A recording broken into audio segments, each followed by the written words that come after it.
And welcome, everybody, to this week's edition of Sports Shorts TV. I'm Ronnie Rance here in LeBaire Studios in Baton Rouge.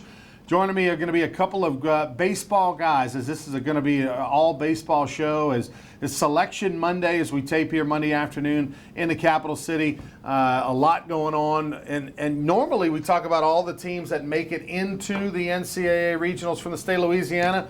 Not the case this year. Only two headed to the big dance. Visiting with me in the first half hour is Alden Cartwright, former LSU Tiger pitcher. Then we'll have Dan Canaveri, who's been a part of 6 national championship teams, join us in the second half hour. Alden, how are you, bud? I'm doing great, Ronnie. I really appreciate you letting me come on. So this is a little bit of a different experience for you. Normally, had you been healthy, you'd be over there at the box with your teammates getting ready for a regional. Now you're on the sidelines, kind of evaluating from afar. Well, how's the change been for you over the last few months? It's a lot different. Usually I know everything that's going on. I'm right there with the team. I'm getting ready for a regional and atmosphere at the box, ready to go do the big dance, but not this time. Now I'm in a suit, short hair, and a beard.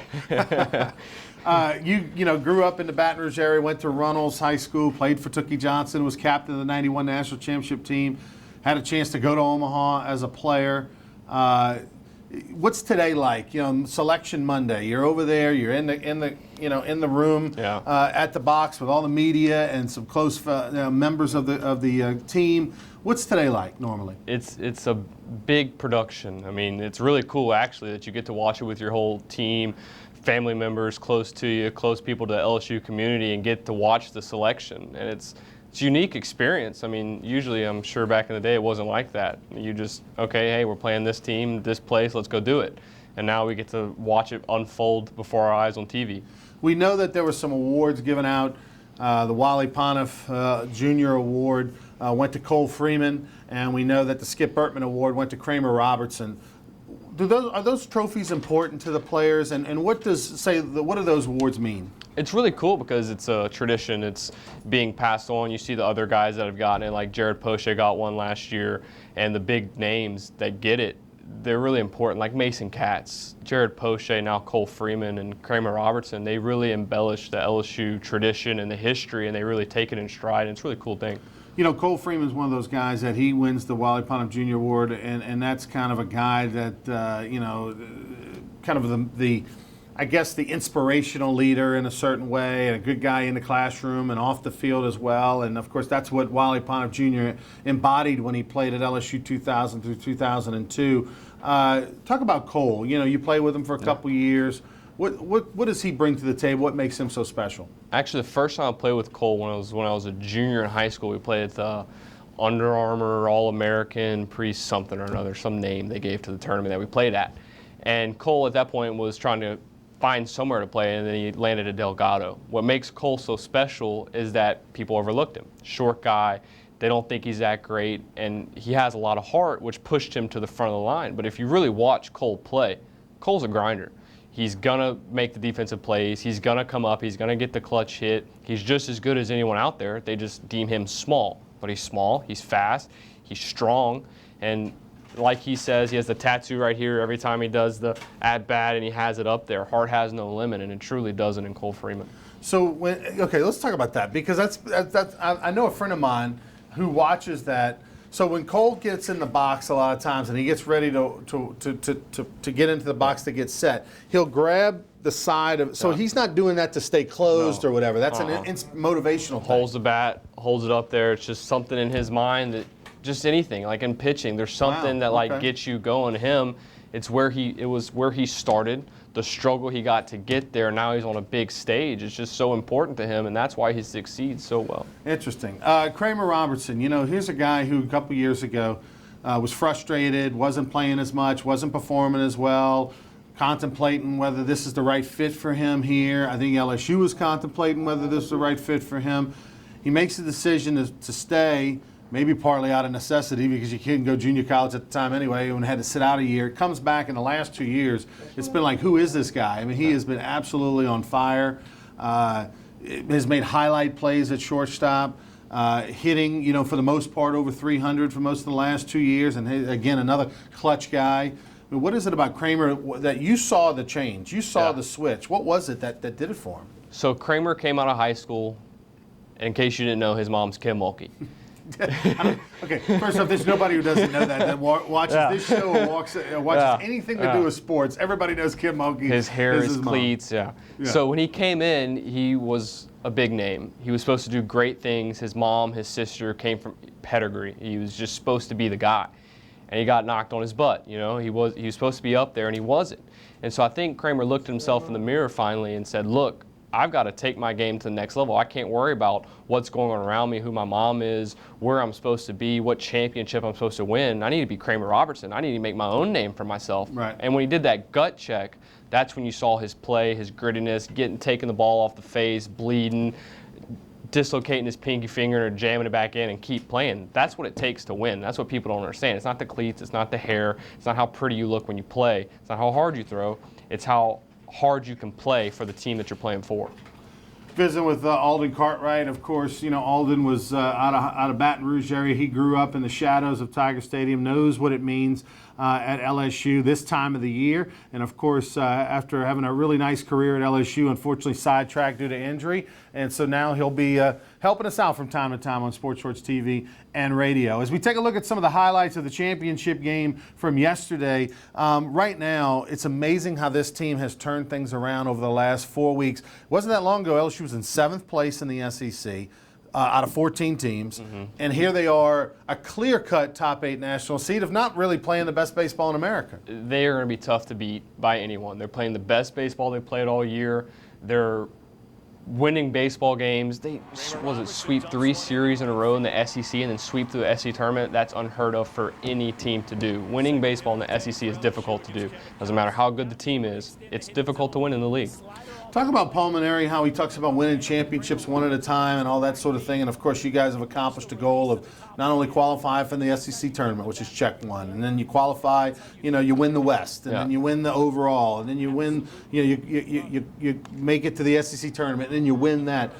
Talk about that mindset of accomplishing all those little championships, because he said, you know, we talk about Omaha, but we really talk about the process more than just getting to Omaha. The reason I think he does that is because when you come to LSU, you come to win the national championship. You come to play in Omaha. And if you think that as a freshman coming in, you don't know the struggle that you're about to go through. First off, midweek games. They're hard to win. People don't believe it. You get the best baseball you do from a team at the box. It's their World Series, and they're trying to beat you.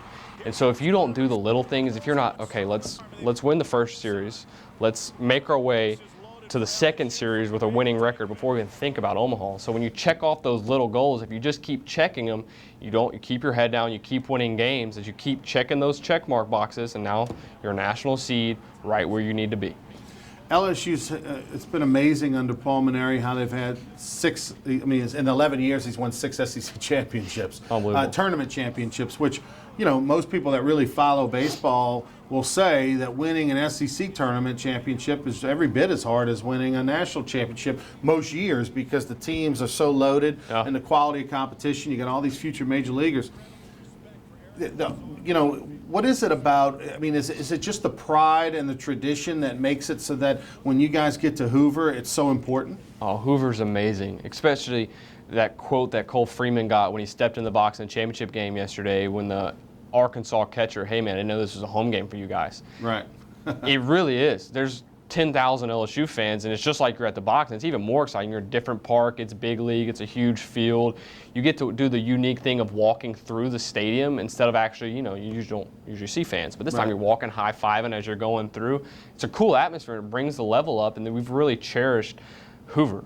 Hoover's become, look, we're going there and we're going there to win. We're not just playing to get in the regional or get the top 8 seed. We want to win that thing. That's really important to us because we love that tournament.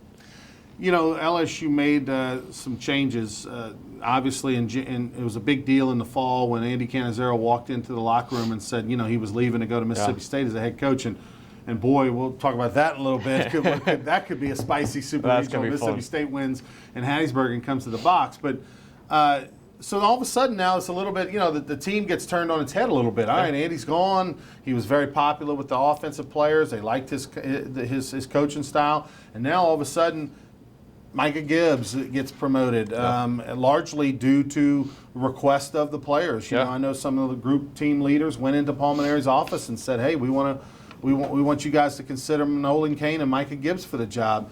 Talk about that change and what it's been like, and what is it about Micah Gibbs that has worked obviously very well. So I was still a part of the team at that stage in the game. I was in the meeting when Andy came in. He brought tears to his eyes. He loved that team, and because those were his dudes that he did everything for. And it was tough for him to go to Mississippi State because he was about to go into a great season and he knew it. And so but we really respect Andy Cannizaro for doing what he did and going to do that, and he's going to do great things. But Micah Gibbs really knows the game of baseball, really knows hitting, and Nolan is a grinder. Everybody knows that who knows Nolan. He's going to go find the recruits. So yes, there was going to be bumps along the road because they've never led before, you know. It's always hard to start leading when it's just you gotta do it, especially in the middle of the season. And I thought, and Coach Maneri explained to us, that it'd be hard. He didn't want to exactly bring someone brand new in the middle of the season that didn't really know our guys and try and lead them. They already had a relationship with Gibbs. They already have a relationship with Nolan. And so it was just real easy. And Coach Maneri thought that he's always wanted to split the two jobs as the hitting coordinator and the recruiting coach, so you always have your hitting coach at the game, because Nolan from time to time leaves and Ochinko goes and coaches third. So it was really a smart move, and Coach really enjoyed it and made it easy that he had those guys already waiting in the wings for potentially coming up and taking the jobs. He's Alden Cartwright. We're visiting with the former Tiger pitcher who's now moving on in his career, graduating from LSU and moving on in the business world. We'll continue our conversation with Alden in just a little bit, and also coming up in a little while, we'll have Dan Canaveri, who's been a part of 6 national championships as an assistant coach. Before we head to break, tell you about one of our great new sponsors, BR Mattress Company in Baton Rouge. All the great name brands, BR Mattress, located right there on Florida Boulevard between North Foster and Acadian. I mean, we're talking about 50 to 75% off retail prices. $5,000 mattresses for only $1,500. $1,000 mattresses for only $250. I know a lot of folks out there flooded. You're kind of rebuilding your home, getting everything back set. Make sure you go by and check out BR Mattress Company. Go by BR Mattress Company on Florida, or check out brmattress.com. We'll take a time out. Be back with more Sports Shorts from LeBaire Studios right after this.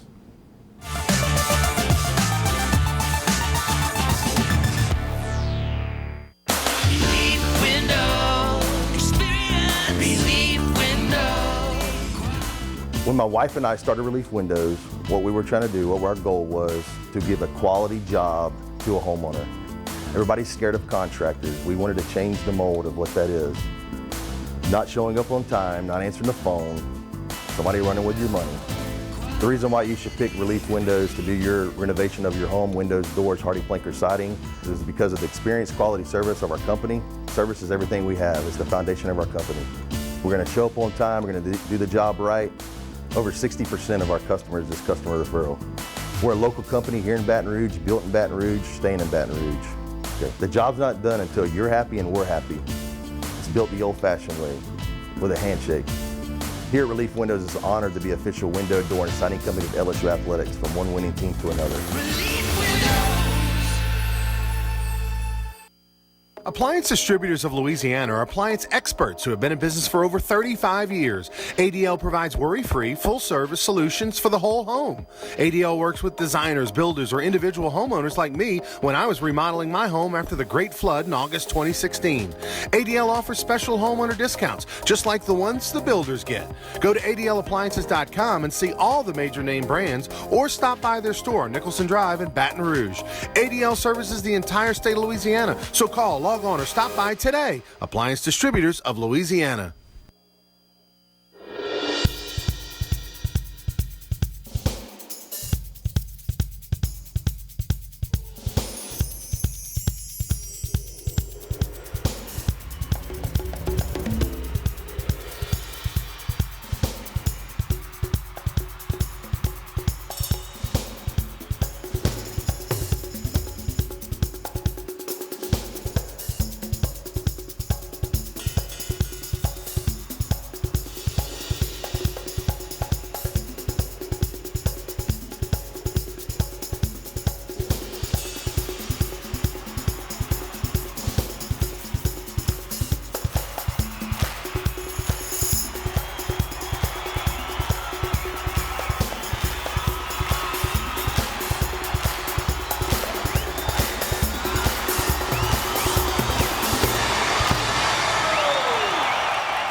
BR Mattress Company is the only name you need to know when looking to buy a mattress anywhere in Louisiana.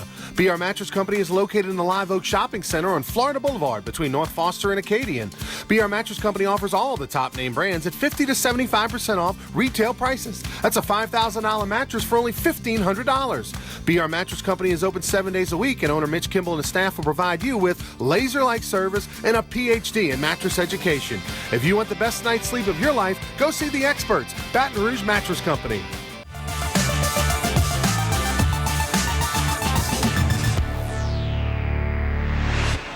Welcome back, everybody. Ronnie Rance alongside Alden Cartwright here in the LeBaire Studios in Baton Rouge. We've got Dan Canaveri on deck. We'll be talking to the former college baseball assistant national championship coach in just a little bit.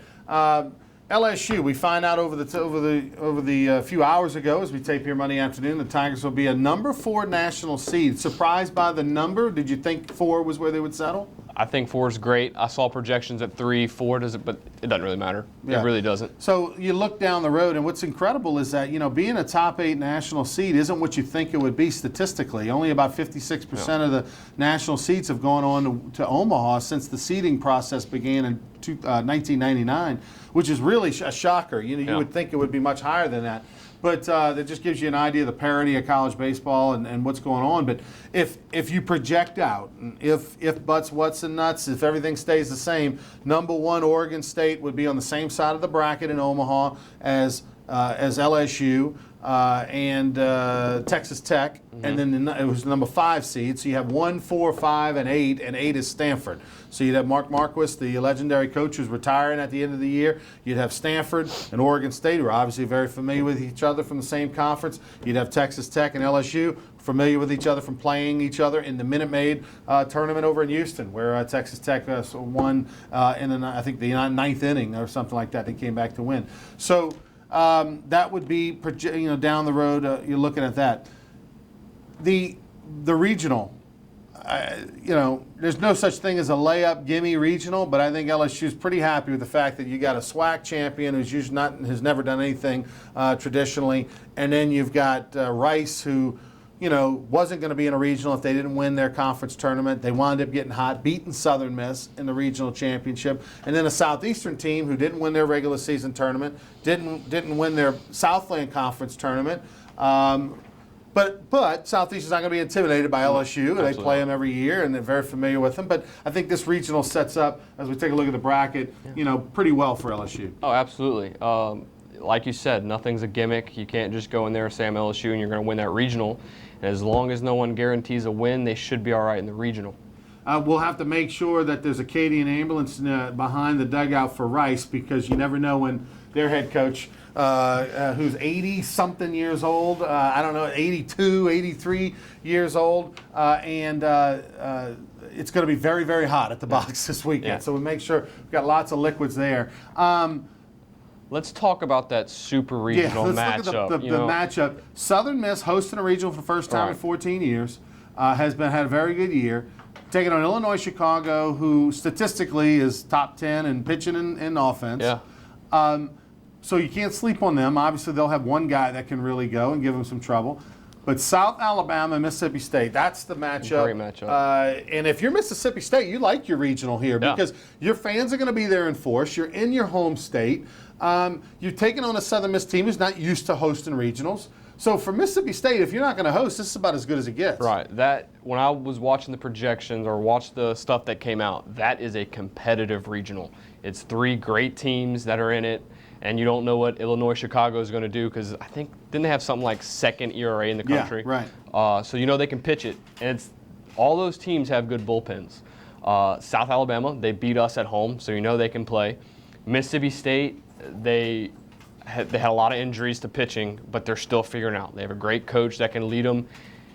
That's an interesting regional. I really like it. I really like the way it's going to shape up, and whoever LSU gets out of that in the super regional, if they're fortunate enough to make it to the next round, is going to be interesting, and people will pay a lot of money to see Mississippi State, LSU at the box. I can tell you Paul Mainieri does not want to face Mississippi State in a super regional at the box, even though LSU will be a big favorite if that does happen. There'll be so much made about the whole Andy Cannizaro departure, and the bad blood, and there was an article written that told a lot of behind the story juice out of the Advocate a couple of weeks ago, that before that series against Mississippi State, which revealed some things to people that they didn't know about. And so, I know Paul Mainieri's not going to want to deal with it. He would prefer to avoid that whole discussion. But if it does happen, it adds a little juice, and it gives Mississippi State, not that they don't need it, they need added motivation in the Super Regional to win. But look, LSU's already went up there and beat them 3 times. You don't want to play with somebody 4, 5, 6 times because the law of averages say they're going to get you eventually. Yeah. So, but boy, that would be ultra intriguing. Yeah. And I don't know, who do you think comes out of the Mississippi State Regional, out of that Southern Miss Regional? I want to say it's going to be Mississippi State. I really do. They've been battle tested. They've played teams better than they're playing. They know how to win baseball games. I want to say it's going to be Mississippi State, and I'm telling you, if there's an LSU Mississippi State Super Regional, we're going to break some attendance record. They got to get people off the rafters. Right. I'll say this: as much as I really want Mississippi State to win, I don't think it's going to be them. I just think they are so beat up on the mound. For them to survive 3 games in a row, if you win all 3 games in a row, if they get into losers bracket, I just don't think they have enough depth. I'm going to take Southern Miss at home, although I got to be honest with you, definitely pulling for Mississippi State. And then South Alabama too. South Alabama's one of those teams. They're like our UL Raging Cajuns. They're pesky. They're from the same conference. They've got a coach who's won a national championship and is an assistant at South Alabama, and they can pitch a little bit, and they know how to win. And so South Alabama's not getting the love in this regional because everybody wants to see Mississippi State LSU, or you're talking about Southern Miss. But believe me, South Alabama has the pedigree to go in there and win this thing. Absolutely. My girlfriend's brother actually pitched to South Alabama a couple years ago, and due to arm injury, tried to come to LSU and tried to play, but eligibility got him. It would be a really interesting regional as well. I really think those 3 teams, I would not be surprised if any of them came out of it. Yeah, they can all pitch, they can all do it, and all of them will be a good test for LSU in a Super Regional. Mark Calvey, the head coach over there at South Alabama, he's a guy who coached at FIU, and then, he spent some time over, of course, at South Carolina, was a part of their pitching coach, huh? Pitching coach under Ray Tanner for their first national championship, and he's done a great job at South Alabama getting that program back in regionals each and every year. He's a name that I don't know how much longer he's going to be at South Alabama. You would think Calvey's going to be in the running for Tennessee or Alabama or any of the SEC jobs, or South Carolina. If that becomes available. Especially if he goes and wins a regional and comes make some noise in a super regional against LSU. He's already beat LSU this year. His resume's got to be building. Right. It'll be interesting to see what happens. Okay, so we got LSU taking on the winner. We're all hoping for Mississippi State, but who knows who it's going to be. That's a very competitive regional.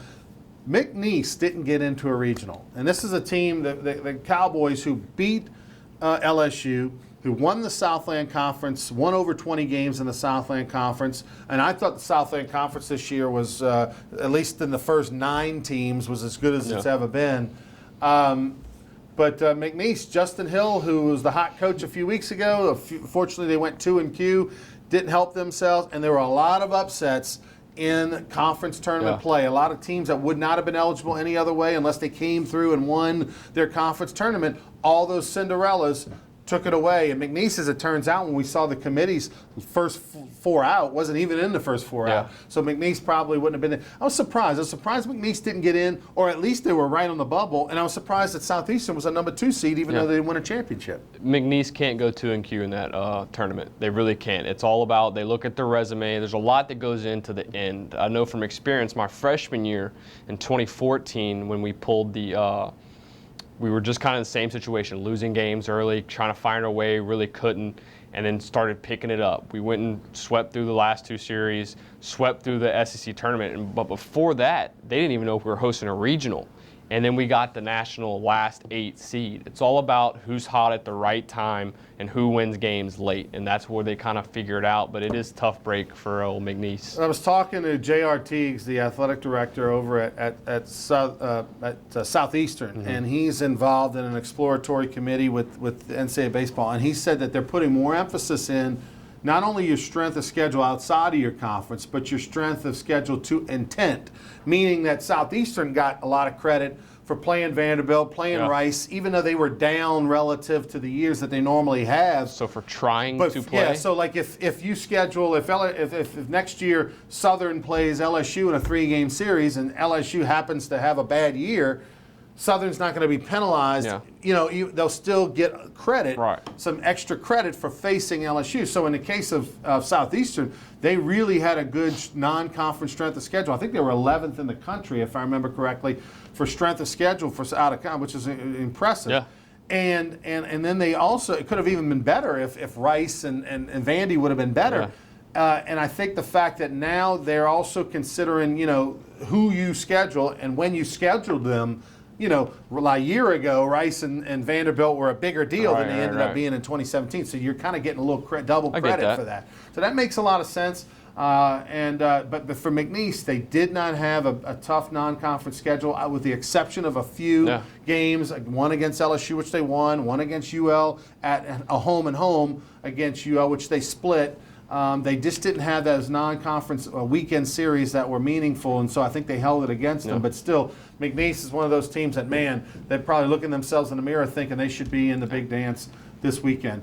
I'm not going to ask you if you think LSU's going to win the national championship, because obviously you think they will, being a part of this program this year. But what is it that you're seeing about this team? You've been to Omaha. Yeah. What are you seeing about this team that tells you this has Omaha written all over it? This team definitely does. I'm not being biased on this one because they are hot at the right time. You'd much rather be hot at the end of the season than the beginning. In 2015, when we went to Omaha, we were really hot to start. No team beat us twice in a row. We never had a losing record all year, not even when we got knocked out of Omaha, because TCU beat us once. We beat Cal State, Fullerton, then we beat TCU. So we never had a losing record, but we weren't extremely hot playing our best baseball at the end of the year. And that's what LSU is doing right at this moment. It's going to be tough to beat them. Before we let you go, Paul Maneri is one of those coaches that just doesn't get the credit he deserves, and part of that's just because of where he coaches. Yeah. If he was at Ole Miss, they would be throwing 20-year reunions for SEC championships, but he's at LSU and they only throw him for national championships. So, and he's got 1 in 11 years, and that's great, and a Hall of Fame resume, but at LSU, you're always compared by that guy who the field's named after. What, for those people that don't know, and you played for him, what is it about him that he does so well, and what is it that makes him such a good coach? He really makes, he's always told us he wants to make sure if he just didn't show up to the yard that day, that practice and a game would be run just as he thought it should. He puts the right people around him. He puts the right emphasis on the right things, like class. If we don't go to class, we get in trouble. It's just, if you can't do little things right, why should I let you play for me? You have to go to class. You have to get good grades. You have to not fail drug tests. You have to do the right things off the field so I can count on you on the field. And so he gets the right group of guys. It may not be the guy. We're not a team full of Alex Langs. We're not a team full of Bregmans. Guys find the way to win, and he wants guys that love LSU and wrap around in a brotherhood and play for the greater good of the team. He's Alden Cartwright, former Runnell High School star here in the Baton Rouge area, and had a great career with the LSU Tigers. He'll be watching LSU this weekend as they take on Southeastern and Texas Southern and Rice Owls this weekend at the Box. Thank you for the time. Appreciate it. Appreciate it, Ronnie. We'll be back with Dan Canterbury as Southern assistant coach, but 6-time national championship assistant coach. We'll visit with him right after this.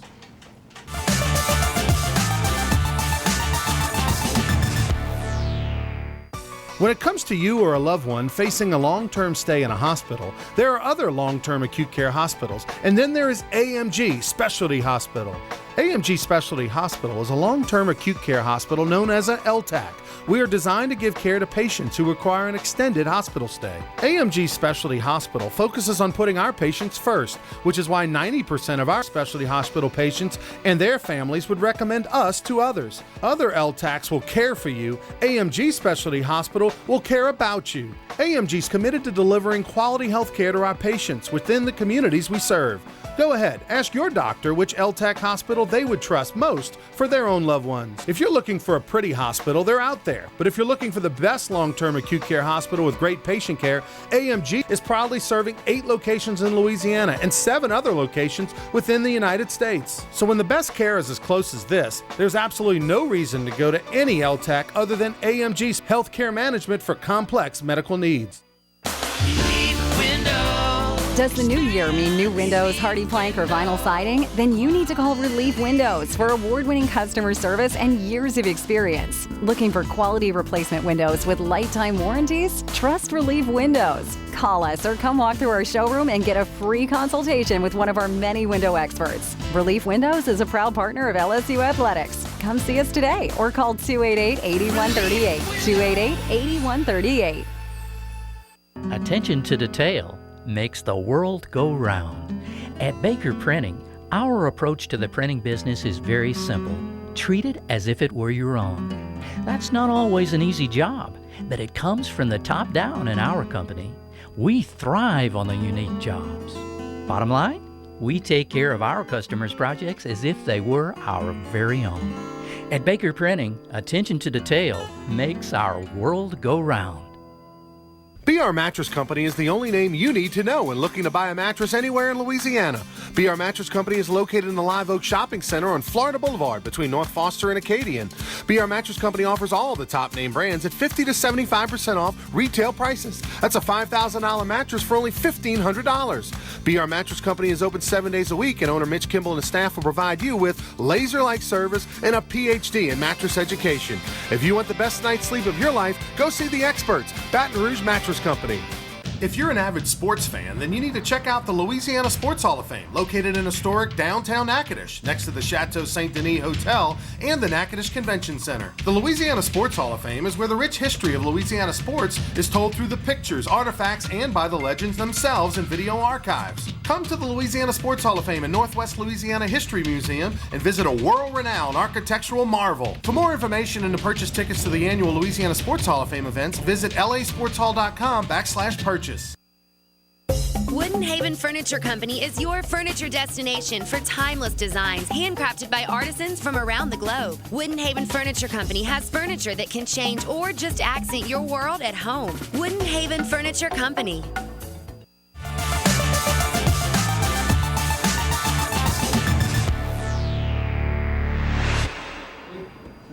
Welcome back, everybody. Ronnie Rance alongside Dan Canterbury, former LSU assistant coach for all 5 national championships under Skip Bertman, and of course head coach at Southeastern back a number of years ago now.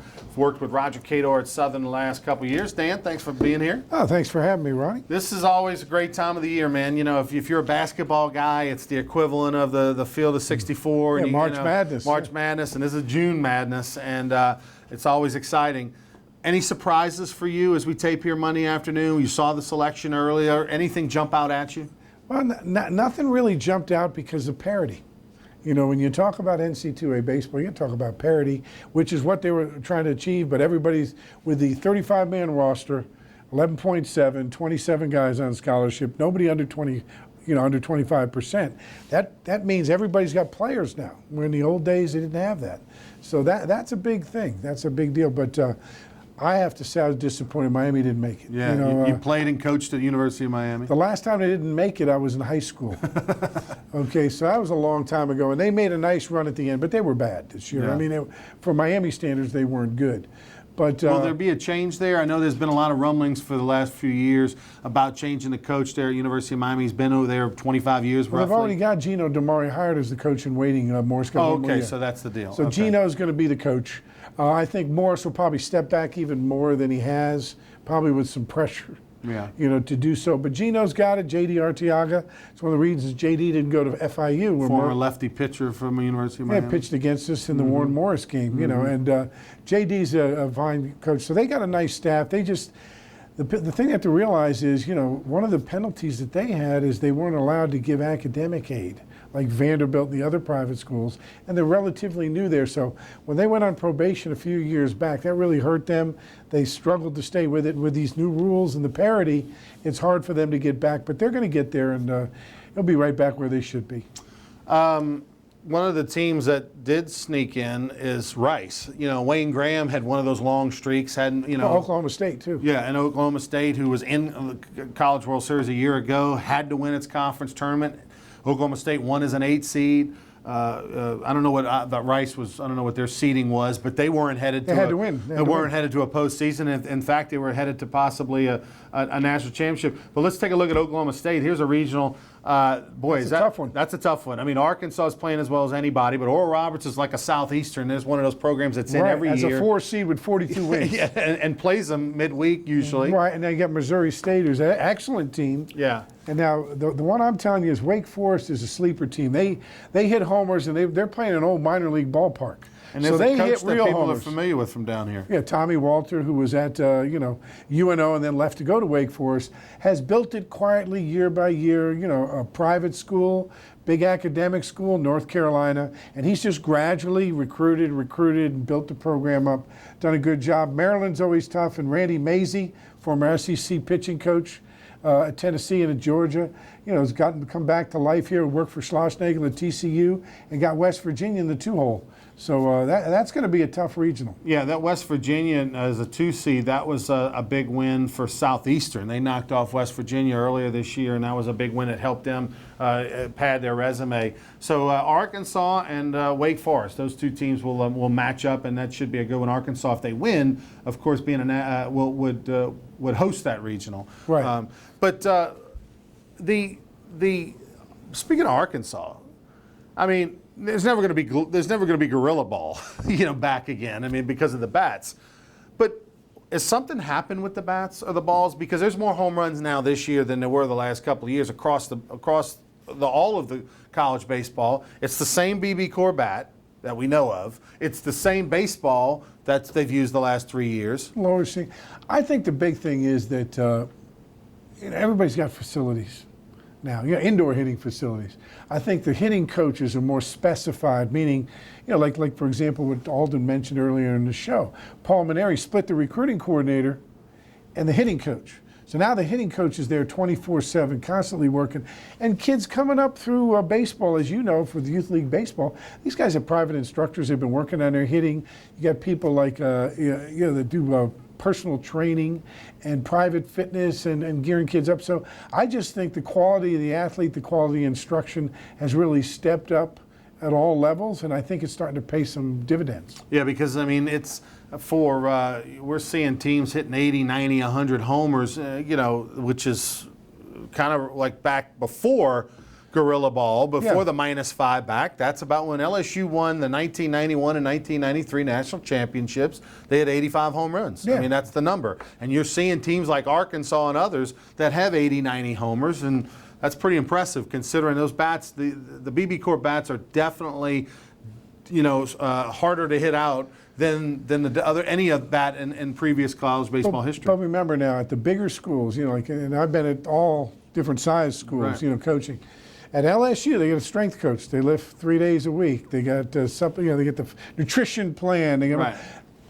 As Skip said during the Gorilla Ball years, of course those numbers are inflated. Any kid that can bench press, 200 pounds or whatever. Right, or he gets a banquet and say, I'd like to, we did 188 homers. I'd like to introduce the most important coach on our staff. And Jim Schwanke takes a step forward. He goes, Kurt Hester, the strength coach. Right. And that was true. I mean, Right. Hester had everybody lifting and Right. beefing up. And I think that's become really big in college baseball. Yeah, Kurt Hester, speaking of him, he's now the strength and conditioning coach over at Louisiana Tech the last few years. Done a great job. Yeah. Speaking of Louisiana Tech and McNeese, two teams not in the postseason that maybe 2 weeks ago you'd have had them in. Right. Again, when you're in a Southland Conference or you're in, CUSA, you're in one of not a Power 5 conference. Mm-hmm. You got to win your conference tournament. Or what Southeastern did, you got to go play those people. Schedule strong, and out that's, of conference. and that's smart though, because when you schedule 2-3 years in advance. So if you're scheduling a team that at that point was really good and maybe they had an off year, you should get credit for the courage to do that. Right. And I find that in scheduling in Southern, it's hard for us to get people to play us on a weekend out of conference because we don't have that RPI. Right. And so it's it's kind of a weekend series is tough to get because of that situation. Well, speaking of scheduling, Louisiana Tech was in there. They even had probably early 30s, top 35 RPI at one point in time. Then they kind of faded down the stretch to the point where they fell out. The Raging Cajuns. I mean, this is going to go down as one of the more disappointing years in Tony Robichaux's tenure. I think the other one would be 2001, the year after they went to the College World Series. They didn't qualify for their conference tournament, and they hosted the tournament. I remember in 2001 going to the Teague and sitting with Tony, and he's not even hosting his conference tournament. I mean, that's the lowest point. But that was probably the most disappointing year of his career, especially coming off the Omaha run. But this year's got to hurt because they were preseason top 16 in all the polls. They were expected to host a regional with their beautiful new stadium. Then they were expected to at least be in a regional, and for most of the year it looked like they would. But they dropped some big series at times, and then heartbreaker. The regional was really set up for them. I mean, the postseason was set up for them to do well. The Sun Belt Conference tournament got changed from double elimination to single elimination due to rain. They're playing over at Georgia Southern. They take on the host team, Georgia Southern, on Friday night. Okay, they don't get to play Wednesday, Thursday because of all the rain and stuff. It's all single elimination, and they've got pitching.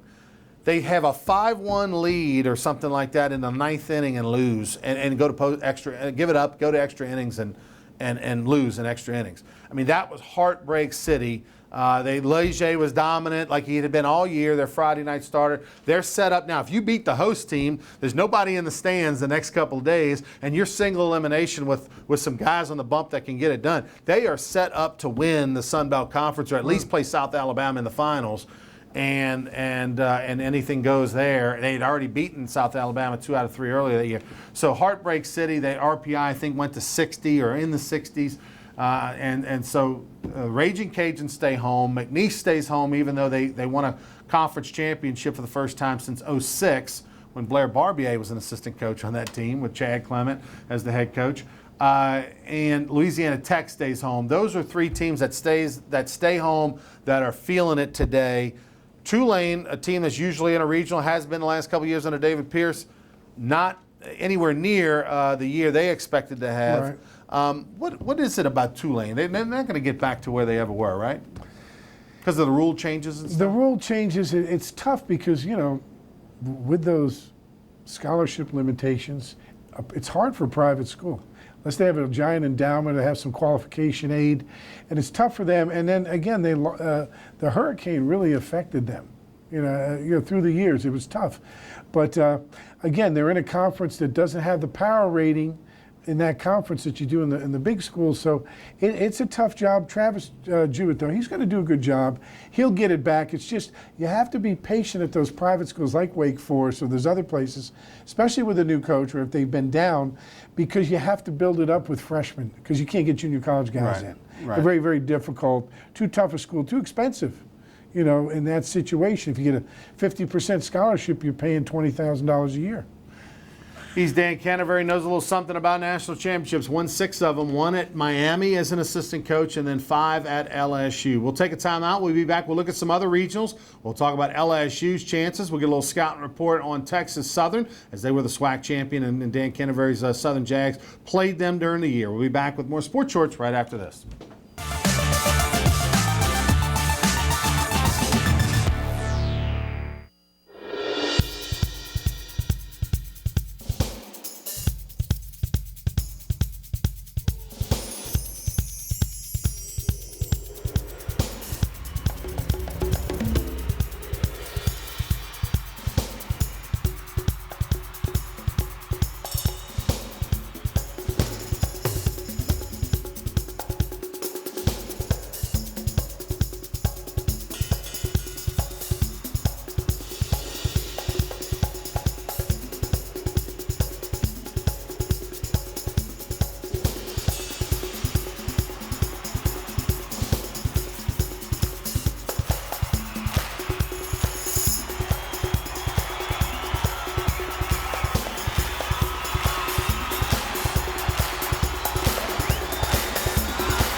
Does the new year mean new windows, hardy plank, or vinyl siding? Then you need to call Relief Windows for award-winning customer service and years of experience. Looking for quality replacement windows with lifetime warranties? Trust Relief Windows. Call us or come walk through our showroom and get a free consultation with one of our many window experts. Relief Windows is a proud partner of LSU Athletics. Come see us today or call 288-8138. 288-8138.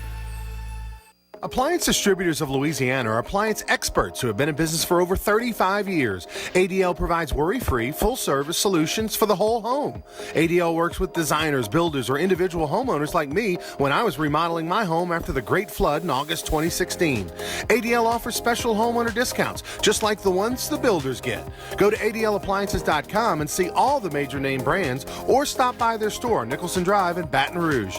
ADL services the entire state of Louisiana, so call, log on, or stop by today. Appliance Distributors of Louisiana. Attention to detail makes the world go round.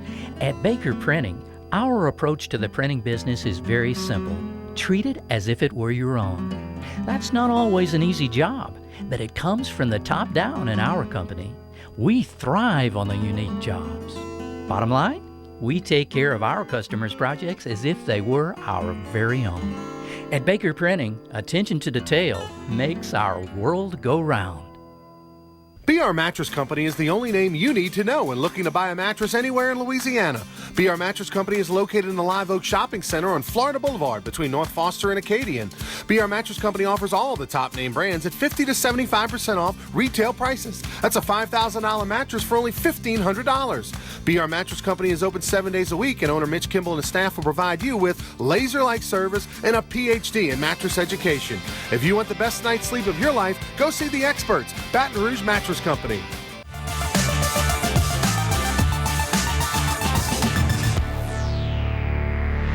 Welcome back, everybody. Ronnie Rance alongside Dan Canterbury here in the LeBaire Studios in Baton Rouge. I want to remind you to check out Sports Shorts Radio Mondays 6 to 8 on ESPN Radio in Baton Rouge. Myself, Joel Davis, and former 2009 national champion Buzzy Heidel, as well. We'll be following the postseason in the month of June, as it'll be pretty exciting stuff. We'll have a lot of special guests each and every Monday night on ESPN Radio in Baton Rouge. When you saw the LSU regional, what a number 4 seed probably deserves, right? Not the toughest regional on paper that LSU's ever had. Texas Southern's a good opponent for Paul to have, meaning they're a team that they don't really have an ace pitcher. Yeah, a lot of those first thing, when I was coaching with Skip is, first thing he said is, we got to find out if they have one guy that's getting drafted, because that determines, what you're going to do with your pitching. Mm-hmm. And so I think that's a good thing. Texas Southern, give them credit. Mike Robinson does a great job. And they got hot and played well in the tournament. They won an extra inning game against Jackson State, and then they came back. And then they got Alabama State, where they didn't play well. So they do a lot of things to create runs, but it's a tough matchup for them against LSU, because LSU's going to have dominant pitching, and they're not going to make errors. And I think that's a big one for them. You've seen Southeastern. You know about Wayne Graham and Rice. Traditionally, Rice has good pitching. I mean, traditionally, that's Right. where they hang their hat. This isn't your normal Rice team, but look, it's all about getting hot. I mean, you look at the history of the NCAA tournament, and just recent history, you see Arizona win a national championship a few years ago when they were a number 4 seed at a regional. I mean, you see Fresno State getting to Omaha as a number 4 seed at a regional. You see Arizona going on the road. You see Virginia going on the road the whole time. So you see Coastal Carolina, College of Charleston. Who is it? Coastal Carolina last year? Coastal Carolina. Coastal, not College of Charleston. Same thing, but different name. College of Charleston last year, or Coastal Carolina, pardon me, Sun Belt Conference, goes on the road and wins at the box. So anything's possible, but what we know out of Southeastern, this is a Southeastern program that, they now expect to be in a regional. I mean, there's no play 40 games and hope. Right. It's grown to that point where they expect to be in a regional, and I'm happy, because I had an opportunity to coach there. Great people over in Hammond, and they've supported that team. And Reiser does a great job. J.R. Teagues did a nice job, to get and hand it off to Reiser. That's a program. They're a little scary, and that they've got some people and they're going to play, and they've got a lot of fans will be over, so they won't be playing all away games. Mm-hmm. They're going to have some people. But I think that's a good one. I think Southeastern's the team to watch in this regional. I think Rice is probably a little short this year. But one thing you mentioned, Ronnie, when you look at the days, and Alden mentioned this earlier, you talk about getting hot. Who's hot, who's not. Once you start the regional, you got to stay hot for 4 weeks, 4.5 weeks in order to win the whole thing. Right. So you got to be careful you don't peak too early. Right. You got to be able to maintain it. You got to maintain the enthusiasm. As you know, when you get to Omaha, it's 11 days, 12 days where you're out there. So I think the maturity of your team has a lot to do with it, and the experience of being there. Paul and LSU has that advantage. Let's take a look at some tough regionals over in Texas on the Texas side. We know LSU matches up with Southern Miss, but you and I were talking. This is a great matchup. The Texas Tech regional matches up with Florida State. Yeah, Texas Tech, Sam Houston State, Arizona. Sam Houston State's a very, very good team. They're going to have a lot of people there. Arizona's excellent team. Of course, played in the national championship series to win. And don't ever forget those teams to the north, Delaware. They may have 1 or 2 guys that can throw it. How much is this a factor? A lot of reports, that Arizona's head coach, what's his name? Jay Johnson. Jay Johnson will probably be taking that Alabama job, at least has it offered to him. Right. How much of a distraction? Yeah, the AD connection there. Right. Is that a distraction? I mean, that could be a negative for his team. Well, what it is it could be a negative because they hear the rumors. Sure. They're not sure where he's going. And now what happens is, now the guys on his Arizona team are saying, what are we going to do next year? And it's freshmen and sophomores. Can I transfer? Can I go somewhere else? Who's going to be the head coach? What do you hear? What do you know?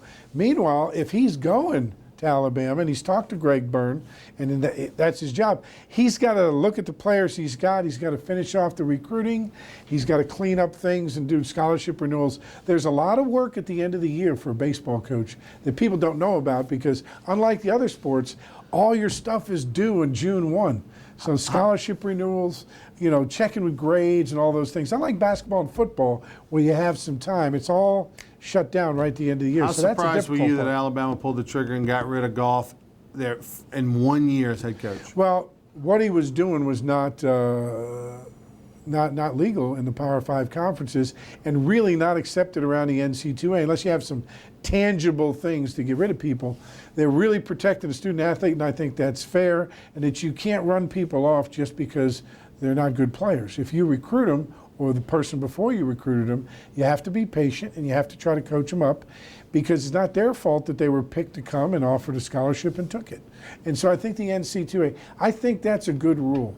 I really think it protects the student athlete. Now, the way around it is you pull in that student athlete and you say, hey, Bobby Joe, you're never going to play here. You can stay, but I'm just telling you right now, we got 3 other shortstop and you're never going to play. So you got to make a decision what you want to do. You're welcome to stay, but I'm just telling you right now, we've recruited over you and we feel like you're not ever going to probably dress even for the conference. Right, and you do that. And you say, you can stay, but I'll pay your scholarship because you came here, and until you graduate, we'll pay it through. I've done that before, and that's been done before, and that's the right way to do it. I don't know what happened with Goff and if that was the right way, but there are other things beyond that were going on from what I understand. Well, and look, Mitch Gaspard, who was fired as the head coach, who spent long time as the head coach and then long time as an assistant under Jim Wells, he went 15-15 a year ago, which in many years, 15-15 gets you an NCAA regional selection. Right. He goes 15-15, he gets fired. He's now an assistant coach at Kansas State. The follling year, they go 5-24-1. Have an epically horrific year. It was a bad baseball team. But like epically bad, know. And many of those same players were back, from a year ago that went 15-15. That's very competitive. So if you just take the production on the field, 5-24, coach, that's hard to do. Well, here's the other thing: when you replace a coach Mitch was fairly successful. Right. He was a great guy.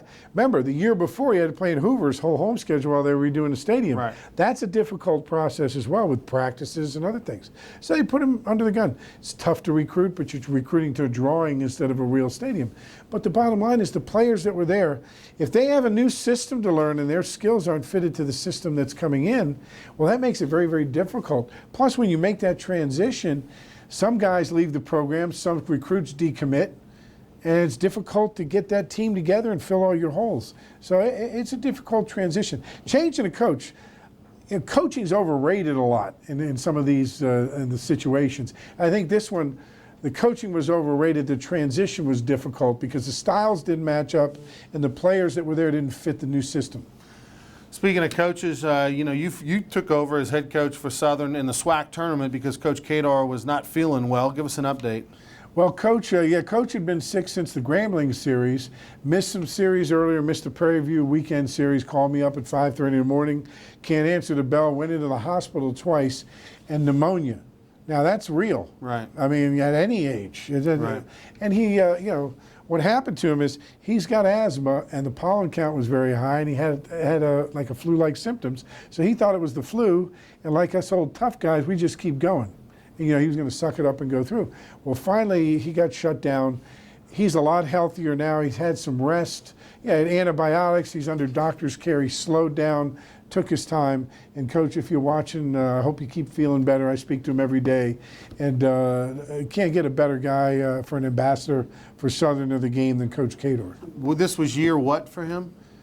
33. Year 33. My goodness. 33 years head coach over at Southern. Yeah, get well, Coach, soon. Couple minutes left to go in the show. You think back to your days, you were part of 6 national championships. The first one, you were a young grad assistant at Miami. Yeah, I was skinny, I had hair. Yeah. And we played the Phantom Pickoff play, which turned it all around, voted the greatest play. And, was that the year? That was the year. That was the year you 92, went on yeah. to win it. Yeah. It was great. You guys still have reunions with that, right? Still have reunions. I'm lucky, I'm not going to be a great coach by any means, but I know where to hang out. And I was there for the Phantom Pickoff play, voted the greatest play. Right. And then I was there when Morris hit the homer against Miami. Right. Voted one of the greatest plays in Rosenblatt history. So, I've been a small, tiny part of some great stuff. Yeah, SEC Stories did a story on the walk-off, on walk-off, which is a great piece, and they did a really good job on it. And when are they going to do one on Skip Bertman? Like, that's got to happen, right? There's got to be a E60 or E30 for 30. I mean, it's on the legend. I think it's going to happen sooner or later. Look how long it's taken. We're getting a statue of him now. We got the stadium named, his number retired. I think that's the next one, and I think that'll probably happen, especially with Herb Vincent being in the SEC office. Herb knows the story of Skip and what he's done, not only for the SEC, but for college baseball. Yeah, and you want them to do the story while everybody's still living and alive and healthy, and you get Ron Polk, telling stories, and you get Skip telling stories, and some of the other coaches that they coached with, because people have. I know just a little bit, but we've all heard the stories. But anybody that walked into Alex Box Stadium in 1984 and 1985 to see where LSU baseball was then to where it is now, it's literally as if Christopher Columbus landed in modern day times. Like it's Back to the Future. Yeah, Back to the Future. Yeah, Michael J. Fox. Yeah, it's one of those. You're just a different world. But remember, I got the stories back at Miami. Now we got to tell you, we're running out of time. Thank you, Dan. Appreciate it. Dan Canterbury, assistant coach at Southern University. I want to thank Alden Cartwright, LSU Tiger pitcher, for joining us. We'll be back next week to talk Super Regionals. Don't go anywhere.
Does the new year mean new windows, hardy plank, or vinyl siding? Then you need to call Relief Windows for award-winning customer service and years of experience. Looking for quality replacement windows with lifetime warranties? Trust Relief Windows. Call us or come walk through our showroom and get a free consultation with one of our many window experts. Relief Windows is a proud partner of LSU Athletics. Come see us today or call 288-8138. 288-8138.